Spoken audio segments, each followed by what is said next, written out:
Good afternoon, everyone. If you're on the West Coast, good morning.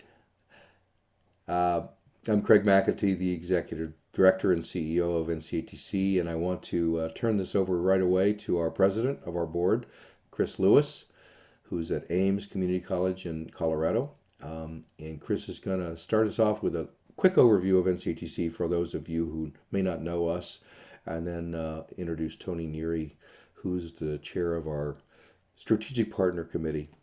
And then we'll get to our main event with Corey Adams at Universal Robotics right away. Thank you for being here, and we'll be back after this with some Q&A. Chris? Thank you, Craig. Good afternoon, everyone, and welcome. We're so happy to have you.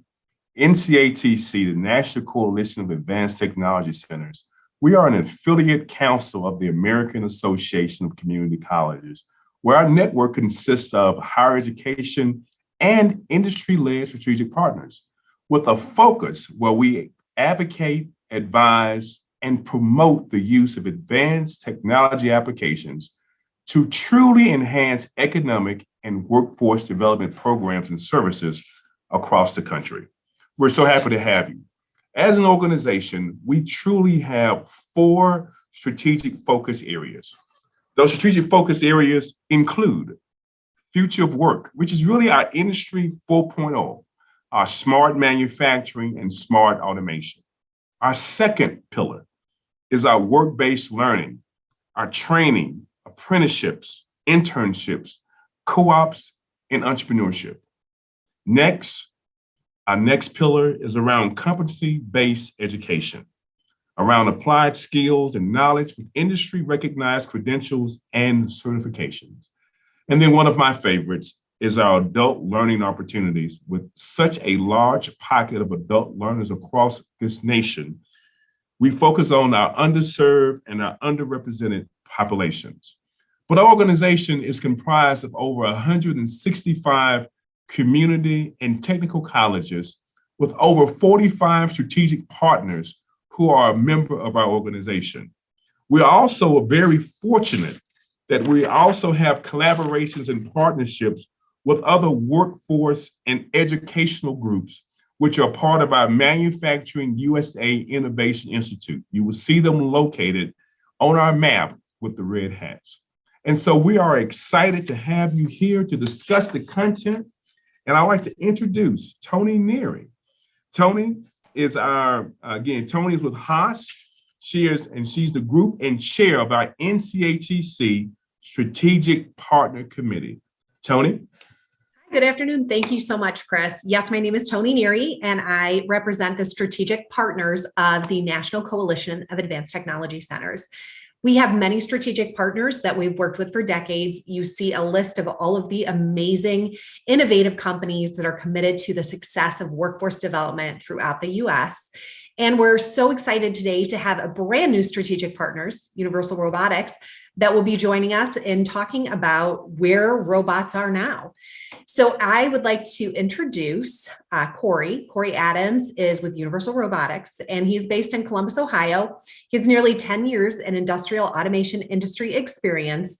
He's worked in business development with Universal Robots for 2 years and now specializes in the education industrial sales side of the business.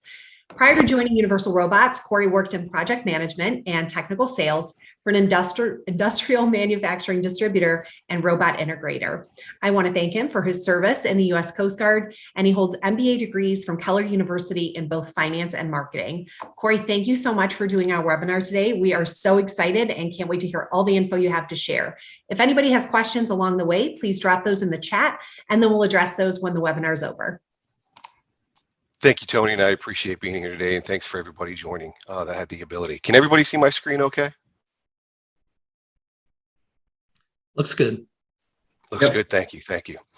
My name again is Corey Adams, and I'll be addressing some questions around robotics and where are they now, along with how this might change the way that we look at training.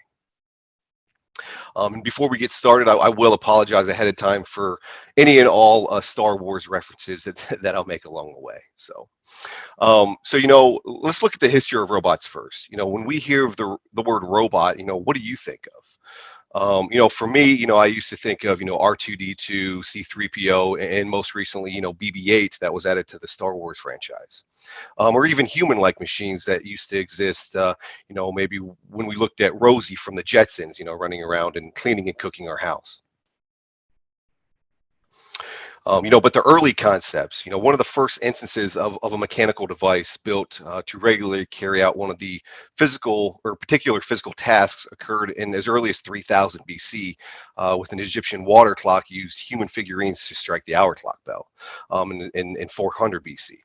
And in the first century, Petronius Alberta, made a doll that could move like a human being.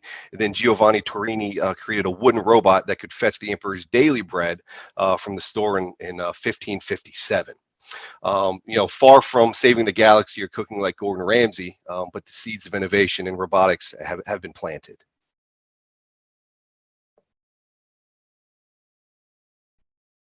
The earliest robot that we know as we see them today was created in the 1950s by George C. Duvall. An inventor right here in Louisville, Kentucky. He invented and patented the reprogrammable manipulator called Unimate from Universal Unimate. But it wasn't until the early 1960s when businessman and engineer Joseph required Duvall's robot patent and was able to modify it into the industrial robot and form a company called Unimation to produce and market the robot.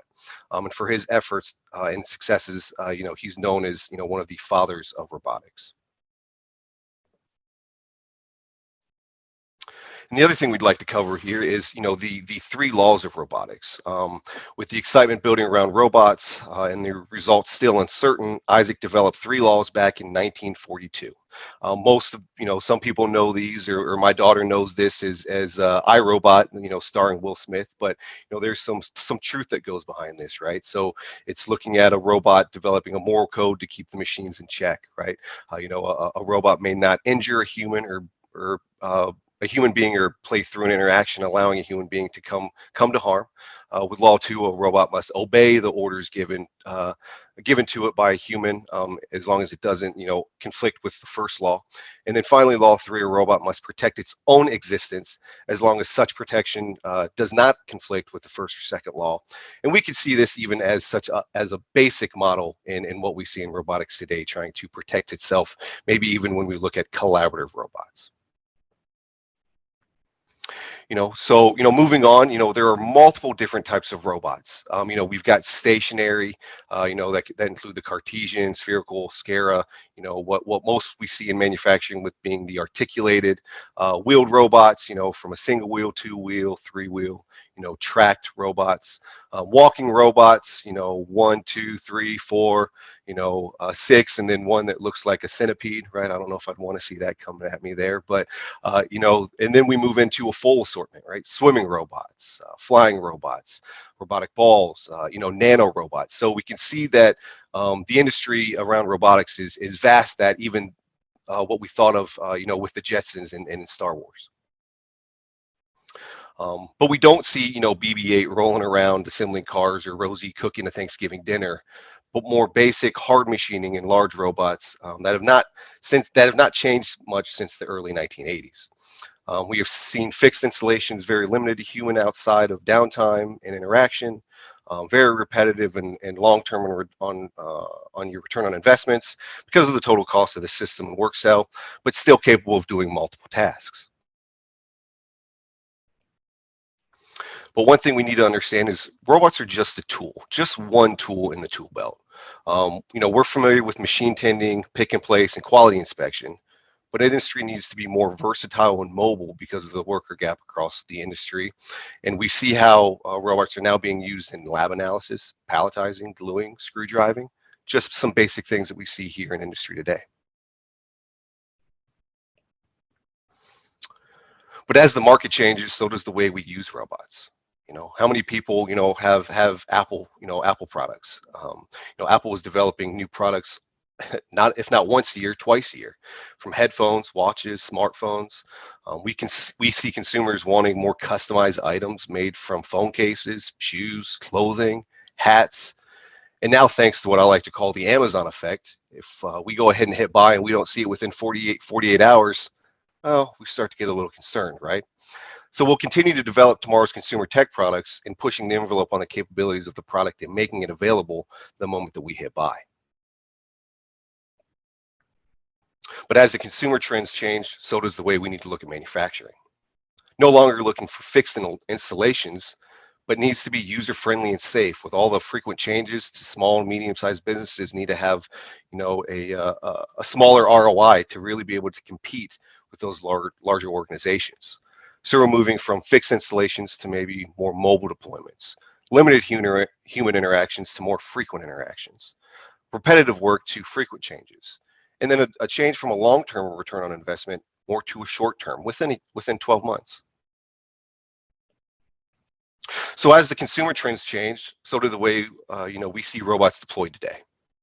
More mobile, more like what we think of when we were kids. Yes, maybe not rosy, hand making a smoothie. Instead, we see a 6-axis collaborative robot in the middle of a mall providing that tasty treat.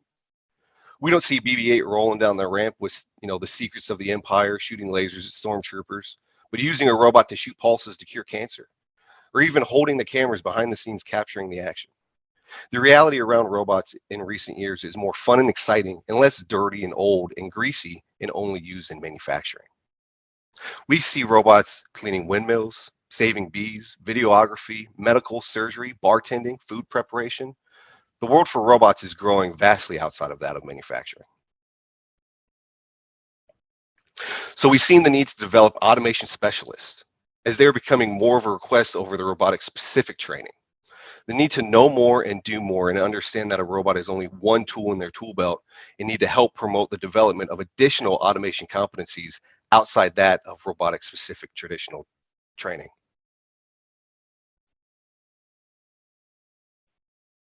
So as the industry changed, so does the way that we look at training and competencies. So let's start to review all the different aspects of automation, and not just that one of manufacturer keystrokes, but develop a foundation around automation and what it takes to develop a system or a strong solution. A strong foundation, in our eyes, is key to creating long-term success in this industry. So we know that employers are being asked to do and know more. The increased importance of cross-training and the need for understanding the redeployment of a system, but also ensure that we are training tomorrow's engineers on today's technology to solve tomorrow's problems. Wow, that was a mouthful. So Universal Robots had seen and heard from customers across the board, from tier 1 global manufacturers to startups, and all had the same concern.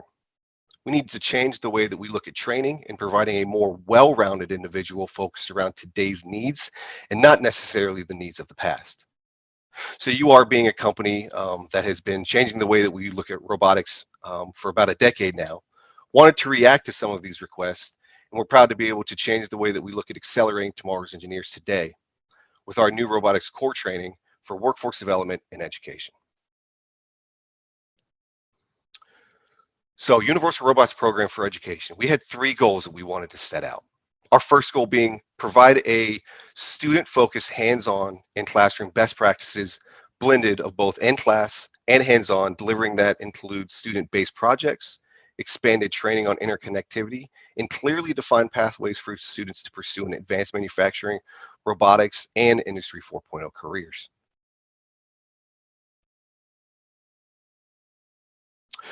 We also wanted to make sure that we were integrating employability skills, project management, problem solving, critical thinking skills, and practical application, all starting to address those soft skills that we see employers looking for today. And last, you create numerous leadership and growth opportunities for students, staff, and industry professionals. We want to look at development, creativity, motivation, goals, and strategic growth. So what is included for the program of education? Well, we break this down into 2 segments. 1 is your hardware and 2 is the curriculum. 1 being the hardware using the UR3E series robot and the Academy package. And we'll touch on that here in just a minute. And then finally, the curriculum, 32 hours of content with post-test, vocabulary words, and handouts so they can start to understand some of the lingo that they will hear within industry and within manufacturing. So we'll talk about the history of robotics and the intro to robotics, a robotics safety video, teach pendant basics, programming, IOs, material handling, force sensing, truly interactive and enhanced learning environment, limit class sizes to 30 students, no more than 2 students per pendant, but all this is to, one, keep the students engaged, ensure that they're learning the information that they need to know, and all this is developed and built around real-world examples and applications. So what we can see here is the breakdown of the offering the UR3E and the Academy package. A gripper is also provided. That's through one of your local distributors, and you can talk to me direct, and we can help guide you based around your specific application needs. The formalized EDU curriculum, 30 student licenses, and we'll talk about what a license is. And then the Academy hardware set. The Academy hardware set is made up of 1 conveyor assembly that includes an encoder, 2 sensors, and an IO simulation test box. And then that also comes with 6 3D printed workpieces, 10 3D printed training elements, and 1 3D printed dual TCP. And we'll learn a little bit more about why a dual TCP is important, especially when it comes to machine tending. But the whole reason we wanted to add the Academy hardware set is just that of developing automation competencies. When we go back to my previous statement of a robot just being one tool in a tool belt, when we look at an application or a on a manufacturing floor, whether it's a tier 1 manufacturer, or it's a small business, you have to incorporate multiple different ancillary items, whether it's a conveyor, a gripper, an external machine like a Haas CNC machine. We need to be able to communicate with that appropriately. It's more than just being able to program the robot, but it's understanding all the parts that go into a work cell that we're lacking today. So here we can see the full curriculum overview of each model that will be covered in the Educational Robots Training core version for this marketplace. We will start the e-learning and then can be which can be found under the UR Academy directly on universalrobots.com. But we wrap the course up looking at implementing best practices around today's industries. But what I want to touch on is the importance of not only the getting started, but you can see that we get into palletizing and features of planes, starting to look at the most basic of applications that we can start to develop these competencies. Here we can see in the curriculum, we want to jog relative to a feature and the importance of that. And we'll talk about that with machine tending and what we're seeing schools do today. Different moves and motion types. Move J's, move L's, move P's, move C's. The importance of different moves and how cycle time can play a factor in some of these.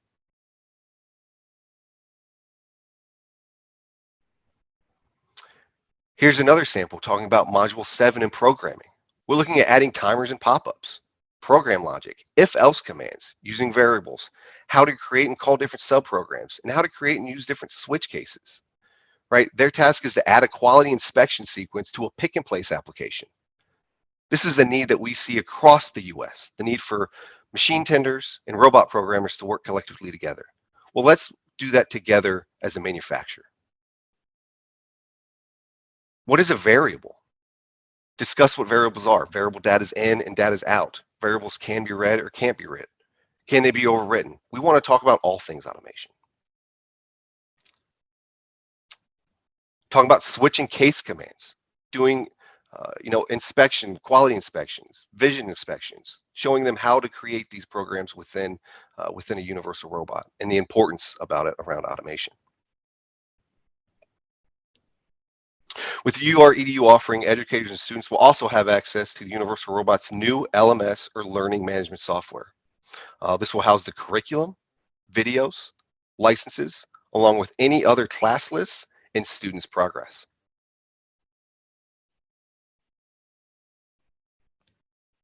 Here we can look at how the teachers can view of the students in the class and where they might be within the curriculum.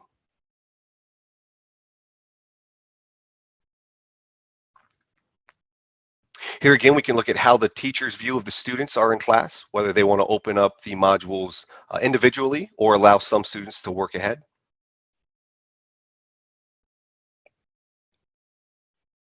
And then finally, all of this is able to be delivered through you as the teacher. The only ask is that you attend a 4-day teacher certification training. The Universal Teacher Certification Training will equip the educators with the necessary skills to cover the core offering. It is a 4-day class. The first 2 days you will go through the actual curriculum and run through the applications, with the last 4 days demonstrating and applying the Universal Robots training methodology that we've developed over the last 10 years. And then upon conclusion of that, the teacher will then be able to be a certified instructor and able to perform and certify their students on the Universal Robots curriculum. So, how training has changed with UR. Once you learn, we want you to do. As important it is to be mobile in industry, mobile deployment and constant and frequent changes, we ask that you move the unit around the campus or university to promote cross-training, but also utilize and optimize the hardware and components you already have. We've seen universities take the unit to wood shops and show off how they can use the force control in real life applications and sanding desks or tables. We've seen other schools roll the unit in front of a hot CNC machine, and now that they know how to use features and offsets and planes, they're programming it right there on the machine.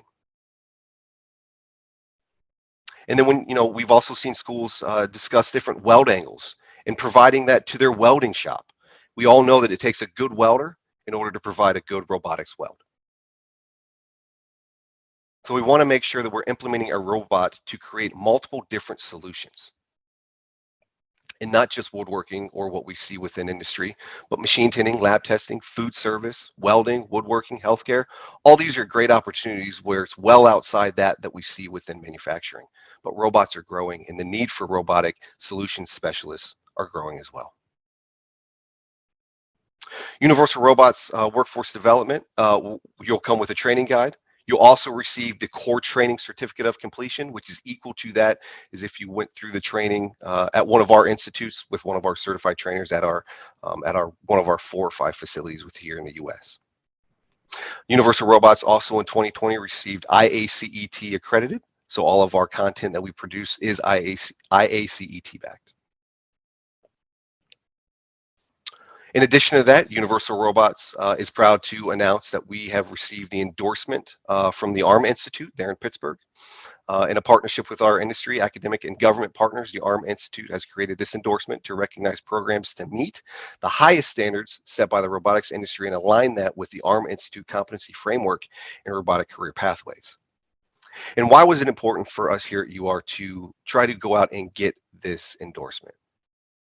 Well, UR wanted to receive the ARM endorsement because it looked at 6 key areas: relevance to the industry, effectiveness of the curriculum, the efficiency of the training, the impact the program has, the program sustainability, but also transportability.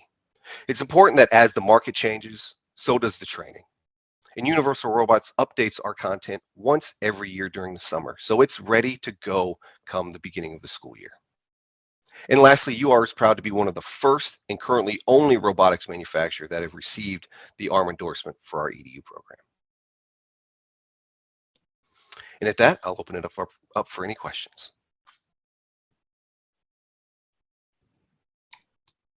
Great. Thank you so much, Corey. We appreciate you being here today. And if anybody catches this on the replay, here is Corey's contact information if you do have any additional questions. And I'm going to pass it back over to our fearless leader, Craig McAtee.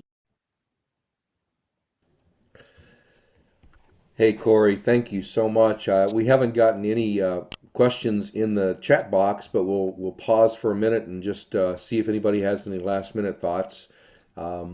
We are so proud that you are the first organization that has achieved the ARM endorsement. You know, I sit for NCTC on their Workforce and Economic Development Education Committee, and that's been in progress to get to that point of certification for about 2 years, as you probably know. And for you to be the first robotics company to achieve it, that is a star in your corner for sure, and a feather in your cap. So congratulations on that. Something we want to promote to our network going forward as well. And I know there's a few schools, so WSU Tech in Wichita, Kansas also has achieved that certification for endorsement from ARM. But I think back to the intro that Chris gave us, that map of the Manufacturing USA Institutes, Innovation Institutes. That's something we've been involved with for about 8, 9 years, and there are 17 of them now. But the ones that funded by Department of Defense, and ARM is one of those, as you know, Mhm. are the ones that we work very closely with. So we're very proud to be part of everything from 3D printing and America Makes to flexible electronics and NextFlex on the West Coast, and of course ARM with the robotics. And having you as part of that group is really key. Your approach to education and workforce development is just spot on. In '88, we were formed by 2 industry giants and 7 community colleges, and in those 34 years since then, Mhm. we've never lost track of industry driving what our community college members try to do. So that employer engagement and all the work you've done is huge. I don't see any questions coming through, but any I, final I thoughts from you, Corey? Yeah, so I wanted to talk about, you mentioned, what we've done with our curriculum, and that's just the building blocks and the foundation of what we're trying to do here at Universal. We'll be doing another webinar with you with one of our partners, New Scale Robotics, which we're really excited about in January. And what we're going to talk about is not only that of content in workforce development education, but also the need for application specific training, right? Machine tending, welding, right? So we want to address that, and I'm really excited for NewScale to be one of those first members to partner up with you or to provide that type of specific training. Absolutely, and through the network and your guidance as well, New Scale Robotics is another new strategic partner of NCATC. I think we just got their logo on the website just a week or two ago, so we're thrilled that you're going to do a collaborative, which is the key word in anything we're doing, including your Yes, sir. robotics, right? Webinar with them the first quarter of 2022. So can't wait to do that. I just saw somebody asked a question about the recording. This is being recorded and will be ready to be launched on our website by Monday at the latest next week. So just look at www.ncatc.org and it'll be there at the top of the screen for recorded webinars that you can find that, as well as all the other ones we've done in the past with our strategic partners as well. And I Corey, see any Mr. other? Gregory. Oh, I was Go going to say ahead. I see Mr. Gregory Jones has his hand raised here. So Yeah, Greg Uh, Jones. Hi, Yeah. how are you? Hey, I'm great. Good to see you guys. Corey, I have a question. The 4-day teacher training programs that you do yeah. you have a schedule of those on your website, or when do you do those and where do you do those? That's a great question, Greg, and I'm glad you brought that up. COVID was rough, right? We launched the program during COVID. The importance of getting teachers trained is also equally as important, right? So what we have done is Universal Robots has recently launched a simulation environment that is very dynamic, and what we've been using and testing over the past 2 years. And like I said, we've just launched. So we're using that as a tool to, one, perform the teacher certification training remotely if people can't travel, or two, you're able to travel to one of our locations, Boston, Irving, Dallas, or Ann Arbor, Michigan, and take that course. And all that can be found under the training schedule under universal-robots.com under the Academy page. Great, thank you. Ann Arbor, Michigan, that's got to be a rough city for a guy who lives in Columbus, right? Especially after last weekend. You're breaking up, Greg. I can't seem to hear Yeah, you you're there. breaking up, Greg. Blue and gold, right? You're Thanks breaking for up that too, Greg. question, Greg. Thank you. Thank you. Corey, do you want to put that URL in the chat box real quick? Do you have access to do that? And I sure can. I'll I do the absolutely same for can. those folks that don't know about ncatc.org, and that'll be something you can go to and find the recording early next week at the latest, Monday morning, as soon as we get that back from Trey here. Any other questions before we start to sign off? I don't see any other hands being raised. But I do want to thank you, Corey, and Universal for all the great work you're doing in workforce and education for all of our K through 14, as we call it. groups, and we want to get more involved and promote all the great things you're doing into the 2022. And again, we'll do much of that with webinars in the first quarter with you and New Scale. We also will be doing that with things on our website, social media, as well as obviously email blasts where they're appropriate. If you have any other contact information, there's my contact information here on the screen. And again, our website. Make note that our last webinar, Strategic Partner Webinar of the year, will be next week, exactly a week from now, on the 9th at 2 p.m. Eastern Time. And it'll be with AVR Connect, another good strategic partner of ours, who's going to talk to us about augmented, virtual, and extended reality and how that's being implemented in successful ways with Eon Reality and some other great partners that they've got. So if you haven't registered for that, look for the information coming out today officially, and that'll be on the 9th. But Corey, thank you so much for all your Thank you, great Craig. wisdom and passion around robots and education. And we'll look forward to seeing you in the new year, if not sooner. Appreciate it. Thank Thanks, you, Craig. everyone. Take care.